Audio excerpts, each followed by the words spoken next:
Welcome to Anime Out of Context, a comedy review show where a man completely immersed in anime culture torments his co-host, who is only allowed to watch the shows featured here. If you'd like to support the show, you can do so at patreon.com/animeoutofcontext. Alongside over 100 hours of exclusive bonus material, all episodes uploaded to Patreon are completely ad-free, even to non-patrons. Thank you for listening, and enjoy. Hello and welcome to Anime Out of Context, the show where I attempt to explain the sometimes weird, sometimes wonderful, but always hilarious world of anime. And I ask, do you believe in the inherent goodness of humanity? I'm Shaun Rollins. I'm Remington Chase. Phew, I see we're starting off light again. Well, I'm just, after last week I have my doubts, but I remain hopeful. I remain hopeful, and that this week shall rise us up out of the abyss. Yeah. So what you're saying is you need something with a little bit more substance to it, right? It would be nice. That would be pleasant. Yeah. Okay, well, I've got something that's a far cry different from what we just covered, because I also needed a break. I got a little heated last weekend. If you saw that and you thought, oh, wow, this nerd is really upset, maybe we need to let him cool off. This anime is going to be the cool off for that. Because, Remington, out of curiosity, what do you know about Japanese musical instruments? All right, okay. I can picture a couple in my mind, and I don't know any of their names, so I would feel...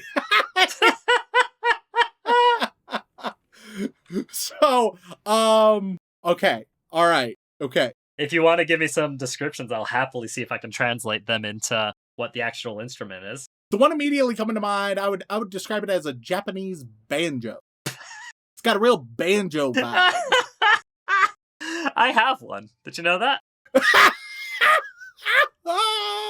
Oh god, that is the shamisen. Okay, yeah. Yeah, it is a little three-stringed kind of guitar, almost banjo-esque, yes. And it has like a very large wedge that you use as a pick. I have one. An authentic one that my grandfather gave to me after he died. God damn. Then the only other one I know is I'm gonna give one hell of a description, all right? All right, bring it. I can't wait. Hell yeah. It's a lap harp that you, I think, pluck.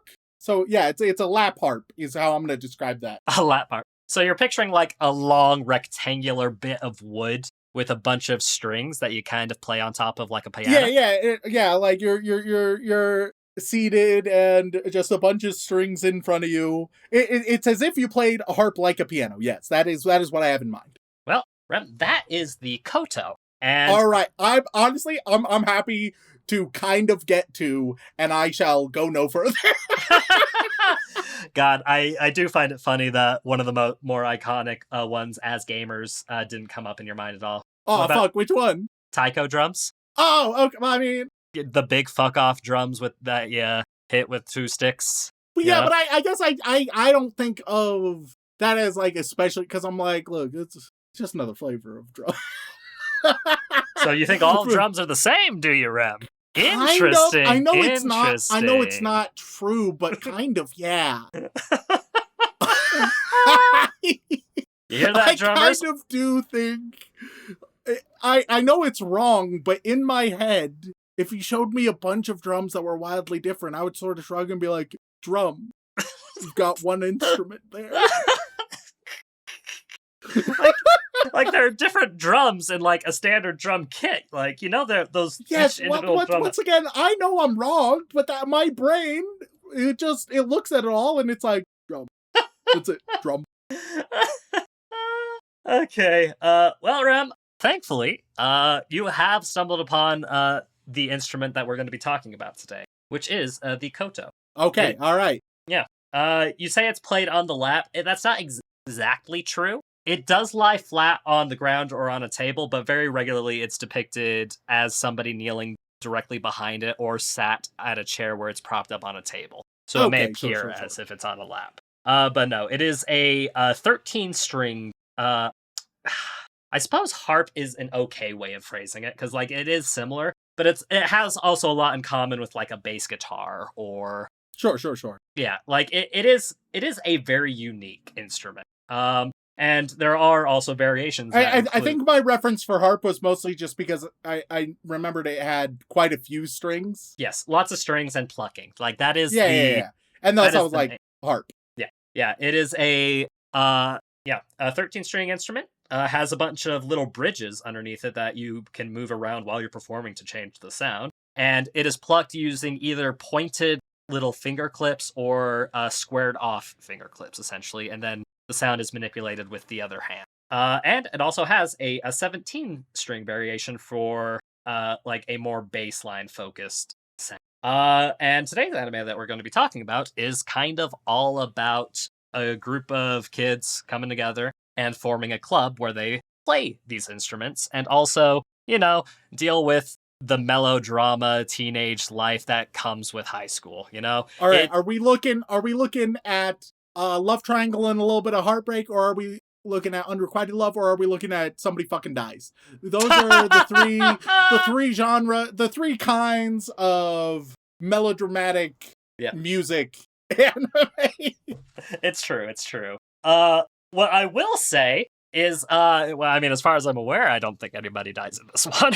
If they do, oh man, it's gonna take a massive twist, because I'll be honest, Rem, this part of the reason we're covering this one is because I picked up the manga and blitzed through like 80 chapters in a night because I wanted to read something. It is soft and fluffy and very like slice of life melodrama. The anime we're going to be talking about today is simply titled Kono Oto Tomare, right? Any guesses on what that means, man? Oh, so many. But I kind of think that guesses are like birthday wishes. Oh, if you tell them, they're not going to come true? Yeah, so I figure I'll just keep my guesses to myself, and then I'll tell you whether I was right or not. Cool! I can't wait to see where that gets you in life, bud. You go to a bar trivia night, and it's like, but I knew the answer to that one. I'll show up, and it'll just be like, I got all the answers correct. And they're like, oh, did you submit a thing? I was like, no, I didn't want anybody else to know. I wanted to keep it under wraps. God, just the worst. God, I'll put you out of your misery. The English title of this, I believe, is just Kono Oto Tomare, Sounds of Life. Nailed it. First guess in the chamber. Yeah. Okay. Well, hey, guess what? That's not the translation. The direct translation would be something along the lines of "Stop this sound." Oh, but of course. Yeah. So most people refer to it as, the Japanese title, or like the Sounds of Life if they want to be like fully Americanizing on it. But it is a melodrama slice of life show about the Koto Club and their endeavors to, one, learn the instrument, play it, and essentially express emotion through the instrument itself, while also coming to terms with their own personal issues and life. And of course, since they are in a club, there is, and it's in Japan, there are competitions. So, it's got that classic little soft sports mix-in of, hey, I would like to go to nationals with these people. The melodrama comes in with one of the new members of the Koto Club being Chika Kudo. And Chika here, he's a first year joining this club, and he has a bit of a reputation for being a absolute delinquent and beating the ever-loving shit out of people as delinquents do. You know the type. Sure. We've seen the trope. Sure. But Chika wants to join the Koto Club because his grandfather, who was not necessarily raising him, but took him in after his parents disowned him for presumably all the fighting, and essentially introduced him to the idea of the instrument as his grandfather was a Koto craftsman. And in order to try and connect with his grandfather, he decides to join the Koto Club and figure out for himself what his grandfather was trying to tell him, because as you might have guessed, Grandpappy isn't exactly around anymore to see it. Yeah. So, you gotta have that little extra dose of melodrama. So I guess there is death, but I mean, does death of a grandfather really count? Like, it's not like that tragic melodrama music anime if the grandfather dies, like, before the show starts. Yeah, look, unfortunately, the narrative role that old people are meant to play is dying. That's Well, it's I don't know. mentor then dying, right? You got to get that mentor in first. Sure. Because if just an old person dies, it's like, well, that is what they do best. that's a special move. Yeah, only a one-time special, but hey, man, when they pull it off, they pull it off. It is effective. It is very effective. And so, it's a combination of him combating his reputation from middle school and trying to connect with his grandfather, who he loved very much, but has a lot of regrets with. And it's not just about Chika. They primarily present this anime as an ensemble cast, with the club being the quote-unquote main character of it, including the only senpai at the start of this, the only second year, after all of his senpai graduated the previous year, being Takezo Kurata, who is basically the opposite of Chika in every way. Okay, sure. Yeah, just kind of a meek, mild-mannered guy. And then they fall in love. Oh, hey, man. When I say I first started reading this and I was like, hang on, is this a boy-kissing manga? Which I was all for, because I was like, ooh, a boy-kissing manga. It wasn't advertised to me as such, but hey, I'm here for it. Unfortunately, from what I can tell at this point, it definitely isn't. But man, oh man, the first, part of it is going to make you think, oh, this is a boy-kissing manga. Man, he plucking that koto like he's plucking my heartstrings, you know what I mean?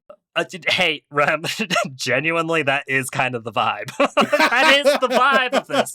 It is so melodramatic in that way. And, they have an interaction, and they join the club together, and essentially Chika joining the club was the catalyst to essentially saving the club, because the koto is very often viewed as, a girly instrument, if that makes sense. Yeah, of course. Yeah, like traditionally, geisha and the would be the ones playing it. But not an exclusive thing, obviously, but it is, not typically considered the manliest of instruments. So, having some delinquents join a classical. Are there art electric kotos? Are there electric kotos? I assume there must be, but I don't know. Imagine, if you will, all right? Okay. You got a motherfucker, sunglasses, koto. He's part of, a sort of, techno rock band.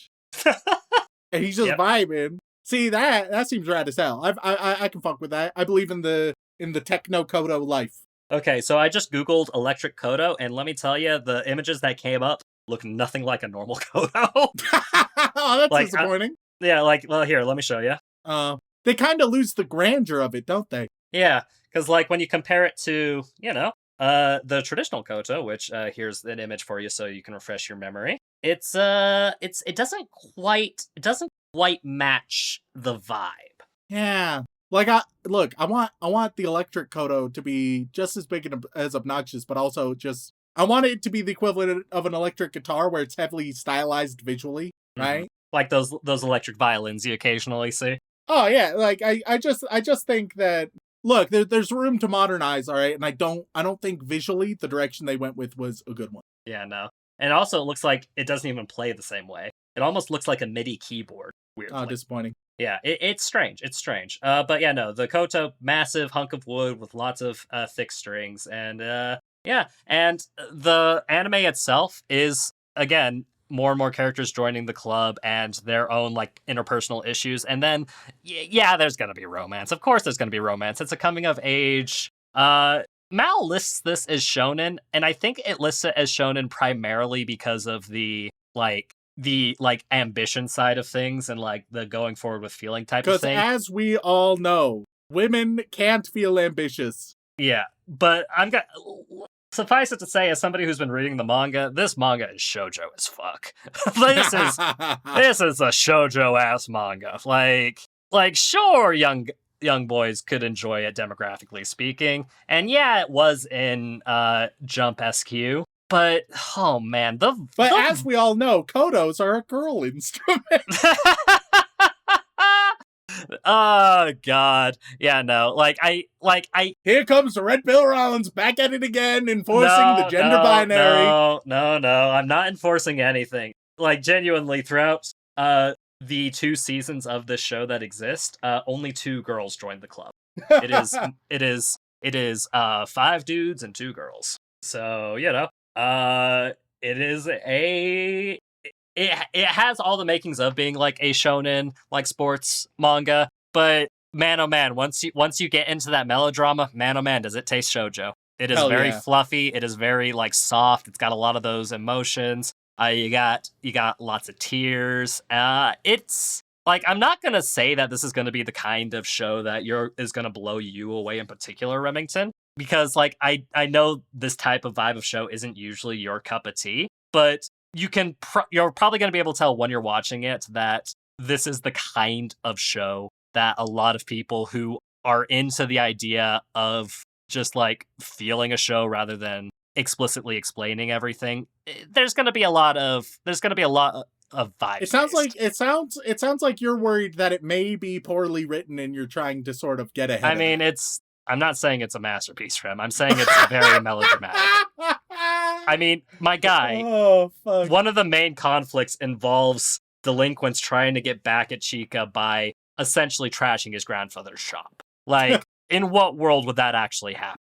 You know? Yeah. It is excessive in a melodramatic way, and I just like that it's trying to be an ensemble show. There are clearly going to be like 3 main characters that you're going to see in the first 5 episodes that we watch, but they do eventually broaden out to the rest of the cast as well. It's just, it's one of those shows where it's like, oh, I can kind of see where they're going with this, and the people that are going to enjoy the show are going to love this show. Sure. So yeah, it's a good contrast to last week. It's a nice, soft, melodramatic coming-of-age show with some music and an instrument that most Western audiences don't really know much about. So, why not go straight into it and watch a couple episodes, see what you think, and you can criticize it all you like, but I'm probably still going to enjoy myself either way. Any questions, or shall we go straight in? Nah, let's do it. All right, so without further ado, let's go watch some episodes of Kono Oto Tomare. Hey y'all, we are coming up on the 12 days of April Fools, and that also means it is time for our yearly charity drive sponsored by our friend Farmer Weeb.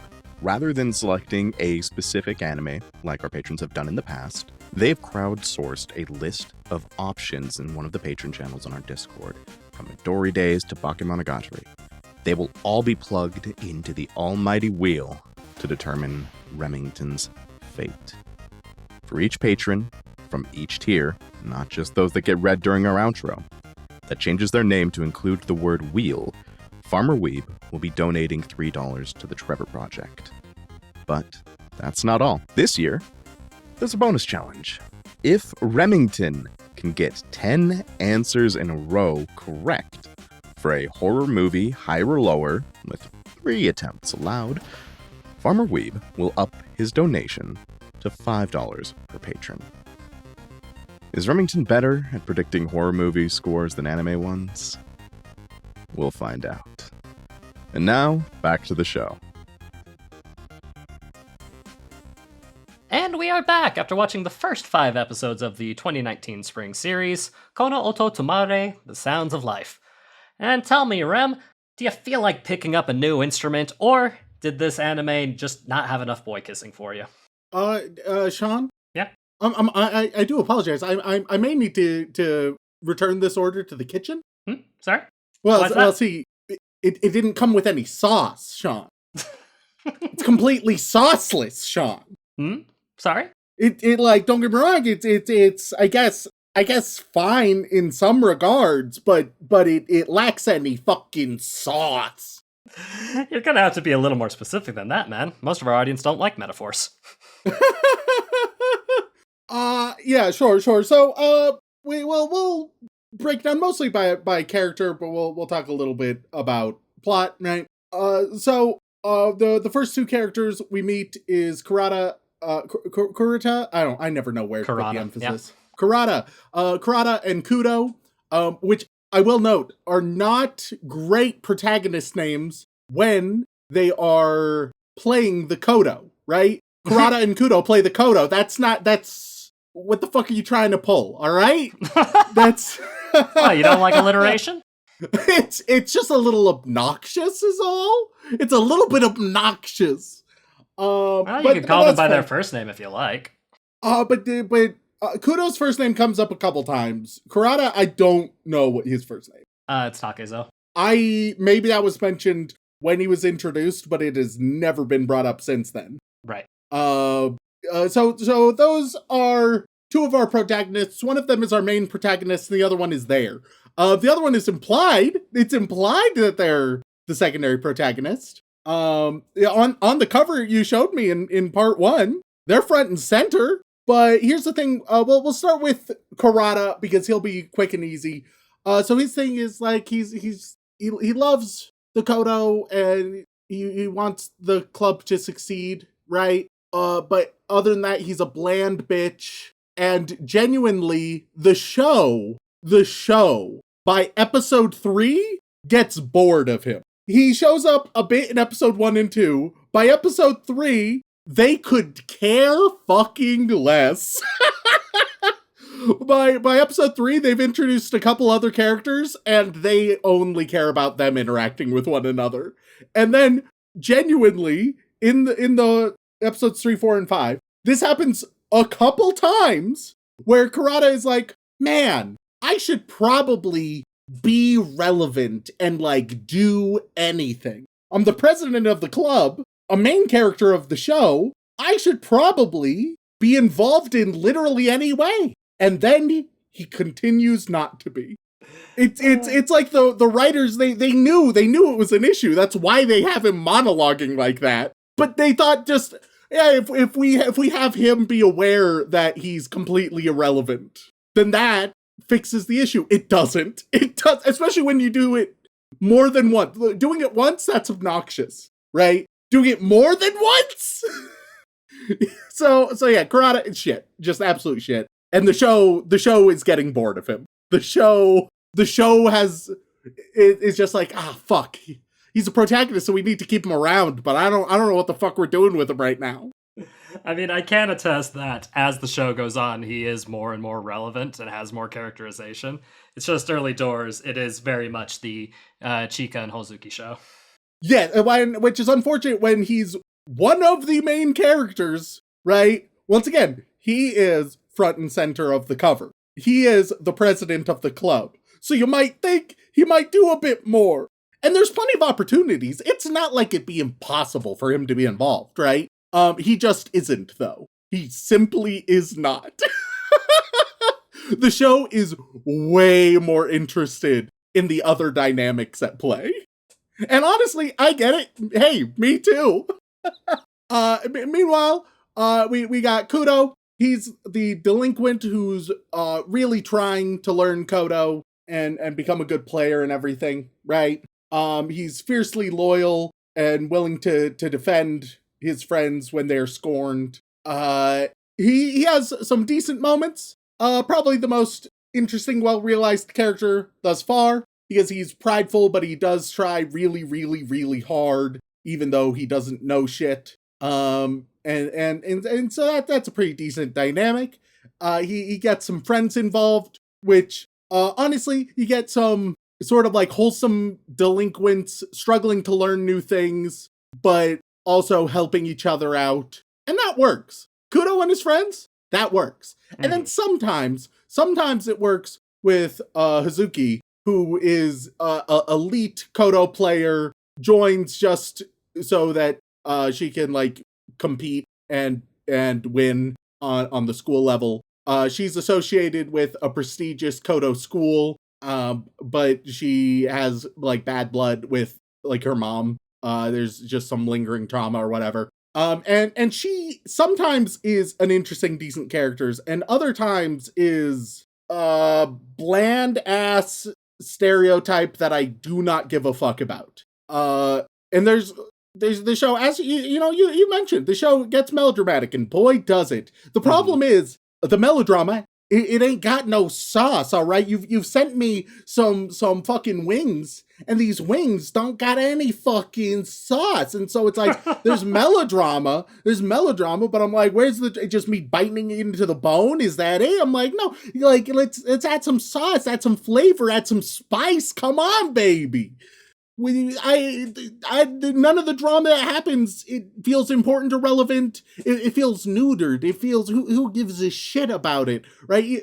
They're dramatizing it up, but I couldn't care less. What I need from the show, I need either more drama, more comedy, or more humanity, but I need more something. Yes. Because right now it's unseasoned, all right? And so even the dynamics that kind of work, I'm like, sure, the wholesome delinquents are fun, not enough of that dynamic, because it's the only thing that really works well. But even that, it's not doing enough for me. Mm-hmm. And so I'm just left not really caring, because I'm like, you just get this fucking unseasoned chicken out of here, dude. You need to do, and it's like, oh, but it's organic chicken, and I'm like, that doesn't mean that it's packed with flavor, though. Look, as somebody who, at the time of this recording, in between part 1 and part 2, did read all the currently available chapters of the manga, it does get a decent amount of seasoning as it goes on. But definitely doesn't do it at the kind of rate and speed that you would enjoy, Remington. I'm going to tell you that.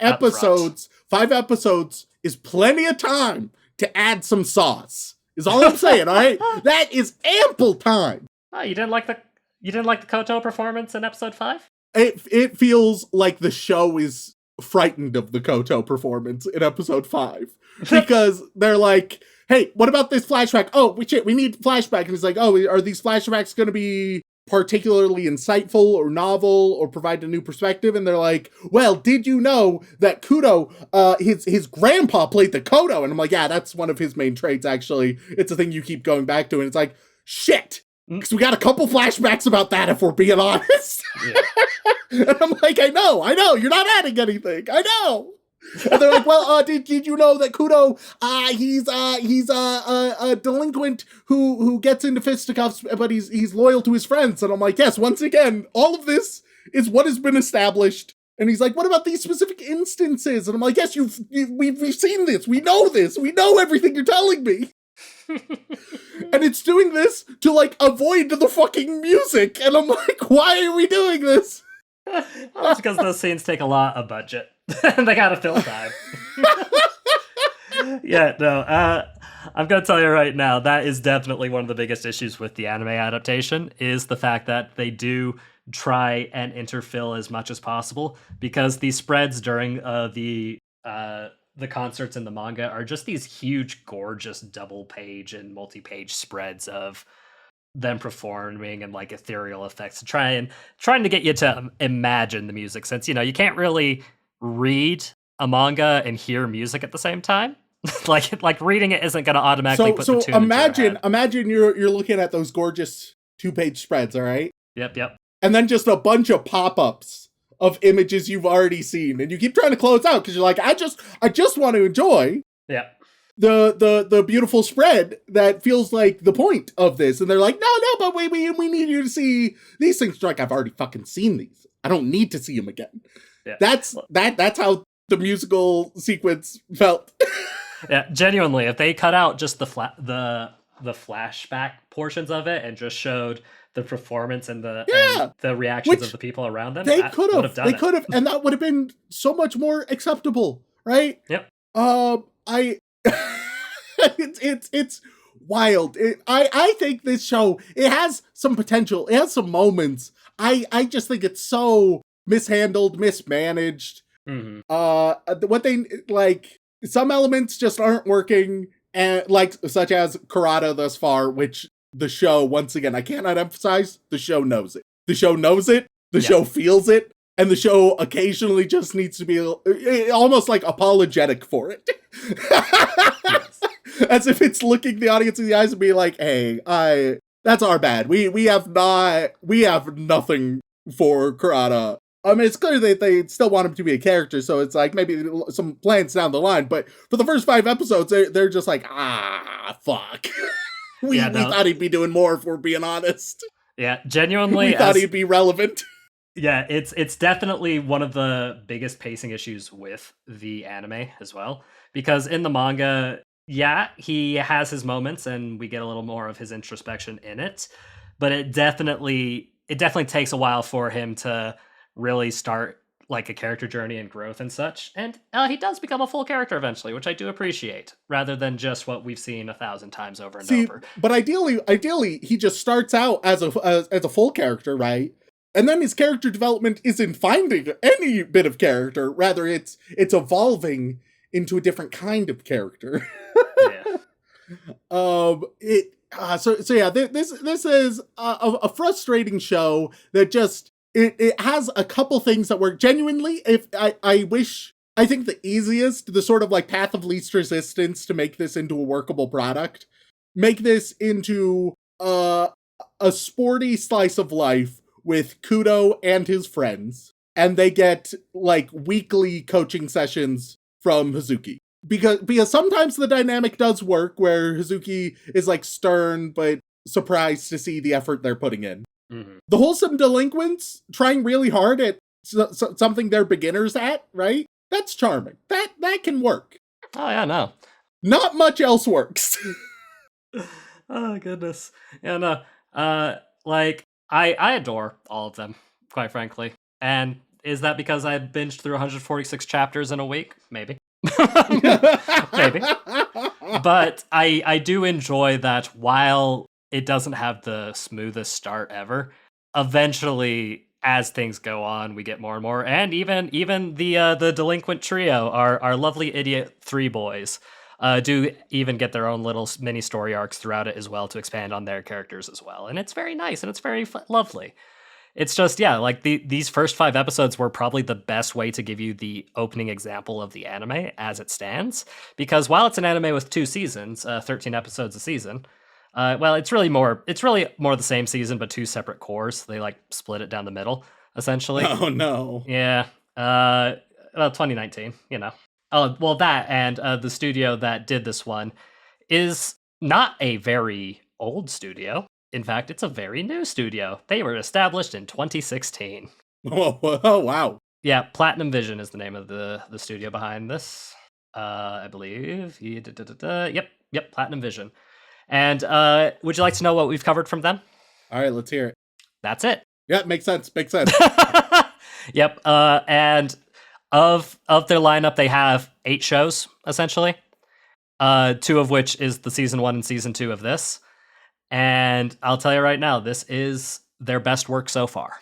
Oh, see, what I just wish that they had like even just a bit more style to it, because even like visually, it's very bland. It's not that it's hideous. It's just it's not doing anything for me. The closest it gets to style is it'll like transition into Kudo's memories with a sort of like analog TV static bit. And that's the closest to style we get, but it's so foreign to any other thing that they're doing in the show that it feels like an anomaly. Like, it's like, oh wow, that little stylistic detail makes it feel like a little darker and a little bit more horrific. But they don't care to add any such stylistic additions anywhere else thus far.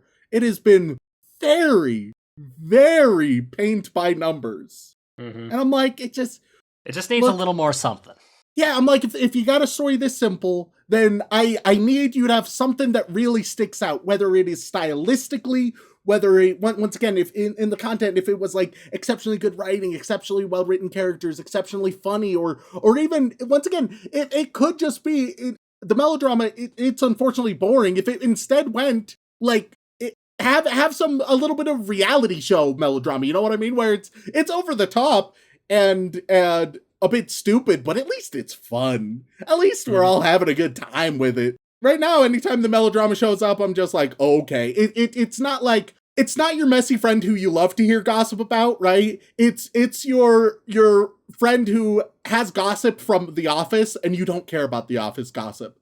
They're just like, oh my word, you won't believe it, and you're like, oh god, I don't I don't want to hear this, right? It's that kind of gossip where you're like, none of this matters. It's like, you need more. You need more. In Sounds of Life, it lacks the key ingredients. It does some things well, but not enough to justify it lacking any sauce. Well, like I say, the sauce does come later, but yes, it is a little dry in the first 5 episodes. It's just unfortunate that the first 5 episodes are kind of it's like a good introduction arc to the show itself, in the fact that it establishes like 3 of the main centralized protagonists, 2.5 in your view, of course. And then after that, it gets started into a whole new arc, introducing like the advisor of the club, who has been basically AWOL this whole time, as well as, the getting more in depth with surrounding characters as well, and more of the complications of, hey, we've got a bunch of brand new amateurs to this very difficult to use instrument. One thing I will say about the show is it does not make the koto look easy. Oh yeah. Well, see, the best moments, unironically, are just Kudo being like, how can I get better? Especially like, look, when he's getting along with Hazuki, and like there's sort of like romantic implications, don't give a shit. I like happy Hazuki, I could care less. Even angry Hazuki is hit or miss, but sometimes it hits. When like she looks down on Kudo and the other delinquents, but then they're learning their finger positions with little cardboard kodos. I'm like, that's charming and nice. I like that. Mm-hmm. Yeah, no, it is. It is definitely a mixed bag to begin with. I agree. But, you said it yourself. The show does have something that could be expanded upon. There is room for growth. It's just that this adaptation in particular didn't really sell you in the first 5 episodes, did it? No. But we have gotten a good handful of recommendations for it. Hilariously, a couple years after it came out, a bunch of our recommendations were like, hey, I don't know how Remington is going to feel about this, but I enjoy this show and I'm curious to hear his opinion on it. Which is, it's nice to get emails like that, because 1, it just shows that our audience is taking a lot of time to think about what they send us, and 2, it also is showing there's, hey gang, the weebs are starting to understand Remington a little bit more. Which, you know what? Look, our main goal of this podcast is to get you to engage with the media you consume. Secondary goal, try and figure out what's up with this weird guy I talk to all the time. Here I am, world. Yeah, it's his own little character arc. He's sure he's rough and tumble at the end, but the more you hang out with him, the more you realize he's got more layers to him. and then once you figure out I have more layers, then it just becomes a question, what the fuck's going on with those layers? What the fuck? It's like, yeah, oh wow, this is a lovely lasagna, don't get me wrong, but why is it made of fruit? It seems a bit strange. What can I say? I've always been known as the fruity lasagna, all right? It's been my nickname since high school. I mean, in fairness, those accusations have been thrown at you and me multiple times throughout the years. Oh, man.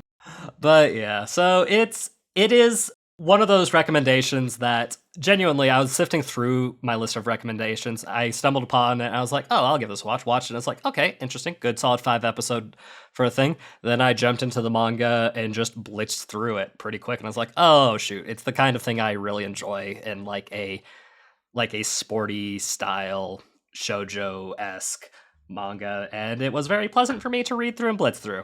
Did it do anything super unique and super fantastic early doors? Not particularly, but I got attached to things pretty quickly, and that's usually a good sign. Because though Remington may disagree, I am fairly picky about the media I consume. Unless it's anime. Okay, listen here. Genuinely, the one thing you and I always disagree on is anime, for the most part.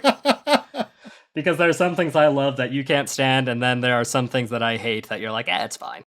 But and then the rest of the time it's us, shaking our heads, being like, yes, no, I agree. Yes, that makes sense to me.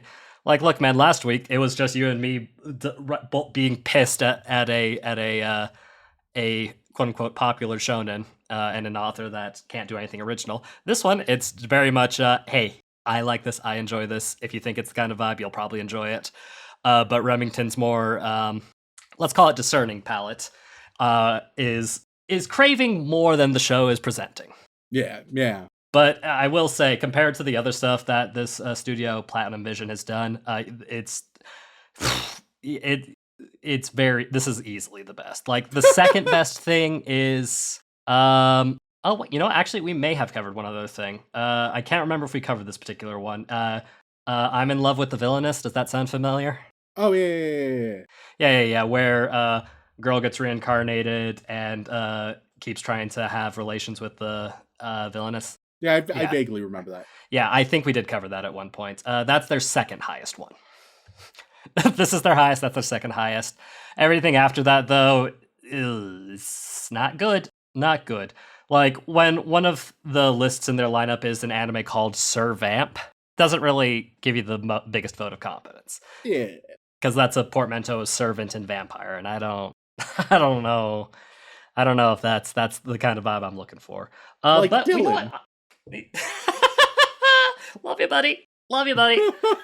But that is what you think and what I think about this. But what do you think the weebs as a whole think about this show? Might be trickier. Okay. All right. Let's see. It's gonna be. I think there's gonna be a slight elevation just from season 2 ratings. People are getting really into it, you know. Well, I'm gonna. I don't know, like 7.42. 7.42. Okay, is that your final answer? Yeah, sure. Okay. I just feel like it'll be pretty decent for the Weebs rating, but I'm like, it just maybe it might be a little bit higher, but okay. Well, I will tell you that the sequels part 2 of this show is rated higher than part 1, as you would have expected. Yeah. Won't tell you the rating of that. But part 1 of Kono Oto Tomare has a whopping 134,000 ratings. It's more popular than I anticipated. Yep. And is sitting nice and pretty at 7.94. What the hell? People adore this show, Rem. Yeah, no. By the end of the first season and first part, people were just really excited for the second part of the core to come out. And a lot of the reviews reflect that. A lot of it is a lot of people calling this a hidden gem once you get past a lot of the first part. A lot of people really enjoy it. I'm nibbling on a fucking plain ass chicken breast, and I'm looking around, and everybody else is like, "Oh my god! Oh, this is exquisite!" And I'm like, "This is a plain ass chicken breast." What do you mean? What do you mean it's exquisite? Yeah, no. 35% of the rankings have it at an 8 out of 10. I don't understand. With an additional 23% at 7 out of 10. Does it be like in episode 6? Does one character like radically die and it changes genres or something? Is there some insane twist? Well, no, a character doesn't die, but the hot teacher comes into play. Oh, Jesus Christ! Get the fuck out of here! What? I'm sorry. That's what happens. What, you don't like attractive teachers, Rem? This was not the ingredient this show was missing. All right. Hot, aloof teachers? Yeah, no, really not what this show was missing. It's missing a lot of things. That's not it. Does it make it feel better if they never allude to any teacher-student relations like some anime try to do? I mean, that helps. Yeah. Well, hey, you know, there are more ingredients. Because, like I say, the final cast of the main group is 7 players total. So there is still one more member of the club that we have yet to meet. So that, plus the advisor, and the story beats that come within, plus them going to their first competition, then preparing for the national competition, trying to get past the preliminaries. You know, it's got that sauce of a sports anime. I kind of feel like I'm way less interested in them like making it into a more sports anime, like let's compete and everything. I just like Kudo and his delinquent friends casually learning to get better, and I don't really care about it becoming more competitive. Oh, you don't like the passion of youth? Well, no, I think the passion of youth can be focused in just the sort of creative elements, right? And I feel like you could have more human-centered stories that don't focus on the external motivation, but rather the internal motivation. Well, there's definitely a lot of internal motivation stuff as well. It's just, you know, it's one of those things where having external goals and internal goals can coexist. Though you may like the internal goals more, that doesn't mean that you can't have the good external goals as well to help spur motivation, right? Because like that does become part of Kurata's main goal as well. Because as you saw, like the little snippet of character that we got from him in the beginning is the idea of him wanting to do right by the people who accepted him into the club in the first place and try and take the club as far as he can possibly take it and see how that helps him grow as a person as well. So that's kind of where like the two coexist, but like we've said multiple times, it's not the most apparent in the early days. Yeah, I can't emphasize enough how much the show sidelines him. Yeah. And it knows. It's not that it's like it's aware. The show will occasionally see him and be like, "Oh fuck." Yeah. like some milk that you brought into the house but forgot to put in the fridge, right? The show will occasionally look and be like, "Oh, how long has that been there?" Yeah, no, it is very much early doors. Yeah, no, it is the Chika and Hozuki show, and they are aware of that. It's like, let's push this nerd aside for a bit, focus on them, and then maybe we'll get back to the other stuff later. It is one of those things where it is very hard to convey all of that in the first 5 episodes, and they do not do a great job of it. But hey, that in mind, people still love it. People love the second season, and there's been a lot of clamoring for it to get like a third rendition. Whether or not that is in the works of happening, I do not know. Probably not. Because, genuinely, the last thing that the studio produced was, I think, that villainous anime, which a lot of people really enjoyed, but, it wasn't like a groundbreaking cinematic success, as it were. Yeah. Oh, nope, I'm mistaken. The most recent thing they worked on was their worst one yet. Dear God, what the fuck is this? No, actually, hold on. I might have to research this later because this is... I don't want to hear, is maybe the worst one yet. What the fuck is this? Oh, wait, I may need to do some research for it. Because that means that you may be tempted to show me this track. Oh, yeah, this is one of the spring seasonals from this year I skipped. Because I didn't think it would be interesting. But looking at what the weebs have rated it, now I'm curious. Oh, no. And then they have another anime that has been announced but hasn't come out yet. And I have no idea what it could be. I mean, like, the poster's interesting. It's grayscale. It's got, like, water flowing, and it looks like some kind of magical wizard shit. And I like my magical wizard shit. So, hey, who knows? Maybe there's more good things coming from the studio. But as things stand right now, Kono Oto Tomare is the popular thing for them. And people have been clamoring for a season 3, and the people who love the manga really fucking love the manga, let me tell you. But yeah, with all that in mind, I guess the final question I need to ask you, Rem, is there any chance you'd like to watch a little bit more Kono Oto Tomare? No, not really. As is predictable. If I were to be forced to, I might be tempted to just like skip to the second season where I assume they've sorted their shit out. And just completely bypass like any new characters that have been introduced and not know what I'll their figure deal them is. out, all right? I don't especially with how often they're doing flashbacks of the same old shit. I don't think I'm going to struggle. Oh god. Yeah, no, I'm sure. All right.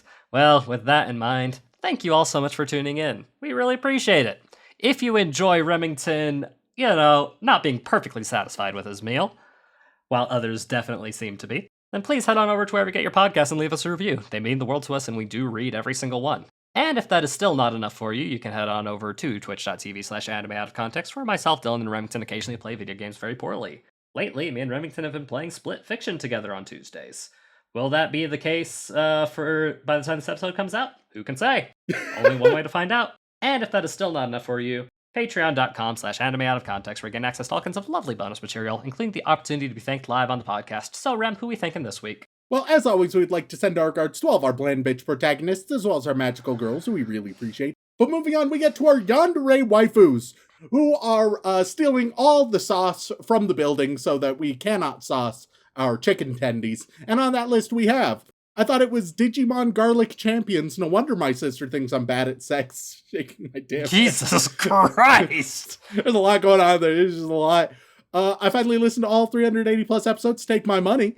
Can Rem talk about the time Elisha has bears maul those kids? Gandalf wants to take Shaun's hobbits to Isengard, wink wink. Rem admitted to going to Rule 34 Renamon. Shaun blocked my cock. Hope you didn't forget about your vampire past. Princess Cialis is sleepy. Ryan Moody, week 25 of using my Patreon name to request code geese. Boring Siren, Sparcy, that time I reincarnated as podcast host and forced to weep. Remington, what was your original sin? I'm mostly alive. I'm Red Pill, Dickmaster, Bunny Pumper, Glizzy Glinker, Super Soaker, Pope Groper, Child Kicker, Maga Supporter, Rollins. I hate. Just rolls off the tongue.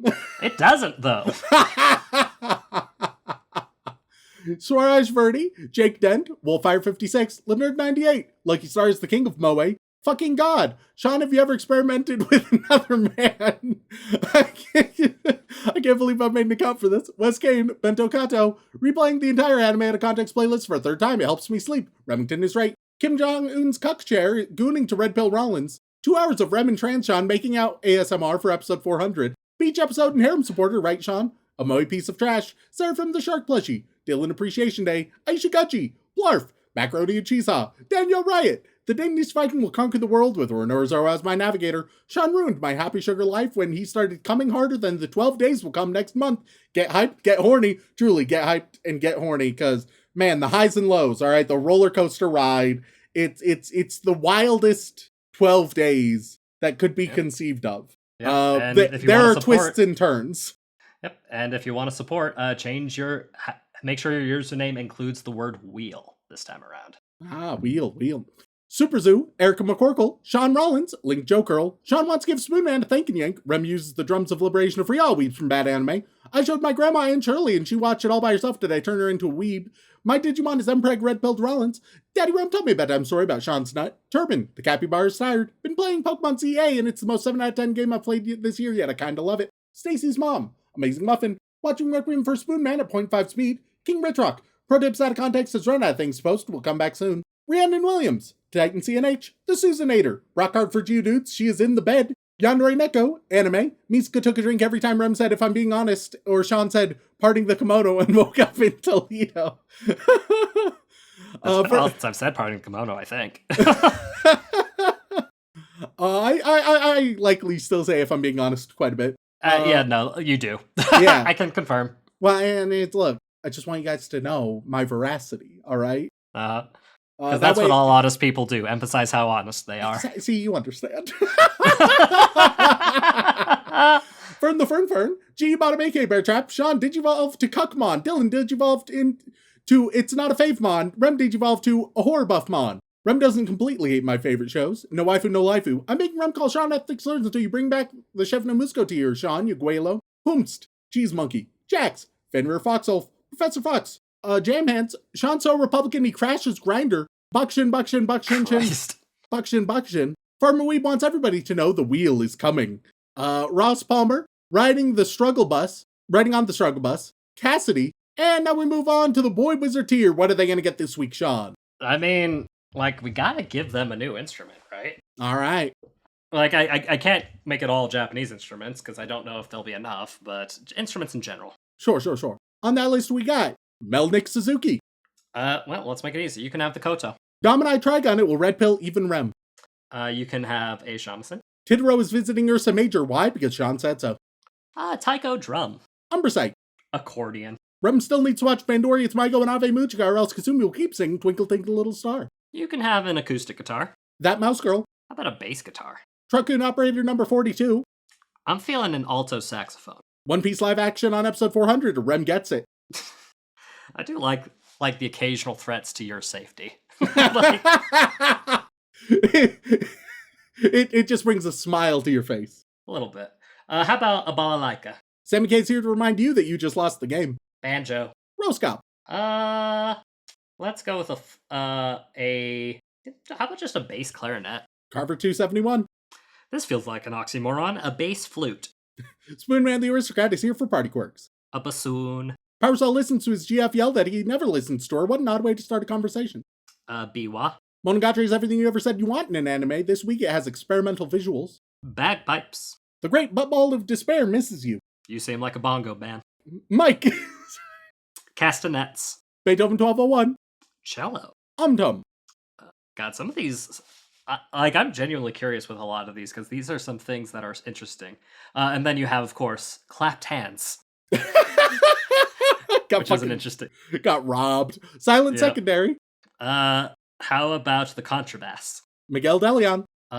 Let's go with a xylophone. All father offers Shaun for a purple pill to nullify at least one of the many red pills he takes every day. Let's go with a didgeridoo. And now we move on to the inappropriate Joey Wheeler tier, where Shaun will, as Joey Wheeler, give you a very specific sauce. So it can't just be like barbecue sauce. It would need to be Famous Dave's Rich and Sassy or whatever the fuck. All right. I have to be hyper specific with my sauce choice. We need to find specific sauces. He'll slather you up into that sauce, and I will review the taste. Okay. This is how we earn our explicit rating. All the fucks and shits earlier, that's nothing. That's nothing. Yeah, the explicit part of this podcast comes at the very end when Rem talks about how we're gonna slather you in a sauce and describe the taste. Dear God. Oh God. Well, hey, anything's possible with consent. Oh. And if you don't consent, it doesn't happen. Then haha, joke. Is that how it works? Are we clear? Are we good? Yep. We got, I don't even want to watch Mushoku Tensei, sorry for asking. Hilariously, one that isn't going to end up on the wheel. But that's fine. Okay. Then you can have, oh God. You know, I'm starting to think that the definition of a sauce is pretty broad. Yeah. You can have you can have a Laogan Ma spicy chili crisp. Spicy and crispy, just like my Saturday evenings with Red Pill Rollins. Then we got follow anime out of context on Blue Sky. If Shaun doesn't follow the Blue Sky, then no Judy nudes for you tonight. Ooh, Oh no, what a tragedy. He says it sarcastically, but he's hurting on the inside. Okay. All right. Then let's go with Kraft Thousand Island dressing. Look, you said get specific. I could have just said Thousand Island, so I had to pick a brand. How adventurous. You know, it's I kind of just wish that it was some fry sauce, all right? But that's just what do you think I was gonna say next? that's just because I'm thinking of home. Next up, we got load the gun, make her eat the tape in the bathroom mirror, see if she can guess what a hollow point does to a naked body. Let's. What the fuck? I don't know what to tell you. That is terrifying. I don't have the answers for you. All right. Yeah, neither do I. Jesus Christ. I guess you can have Kroger spicy fry sauce. This has a tagline. Would you like to hear it? Yeah, I would. Our sauce is for folks ready to graduate from ketchup to a creamy, flavorful rank of French fry delight. I hate to say it, I don't think this is fry sauce. Yeah, first of all, I feel like spicy fry sauce, it's almost like oxymoronic, because I feel like fry sauce, it would dampen spice, right? I'm gonna say, man, what a lil freak. And last but not least, we have, I love it when Remington calls me a bitch. Do it again, please. All right, you little. Wow. Okay. You can have. Oh no, man. God, I already gave somebody something spicy for masochism. So you know what? Let's just get specific. Let's just do the classic Hui Frong Sriracha. Just like Ma used to make. Why do I have a hard time picturing your mother using sriracha in anything? I don't know what you're talking about. You know, it was just all sorts of of homemade sriracha in my household. Thank you all for tuning in. If you want to reach out for a comment, question, feedback, or recommendation, you can send an email over onto animeoutofcontext@gmail.com. From the second whitest guy on the podcast. Once again, guys, thank you all so much for tuning in. We love and appreciate you very, very much. And as always, don't fuck your sister. Do do do do do do do do.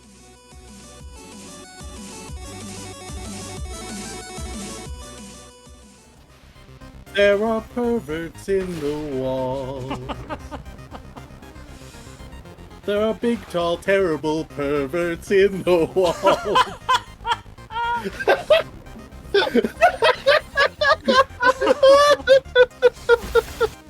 Man, he plucking that koto like he's plucking my ass. Oh, I got a little fairy hole. You do have a little fairy hole. Okay, You want the cream? You just want to fuck me. that's neither here nor there. Oh man, One Piece is one of the worst animated things on the face of the planet.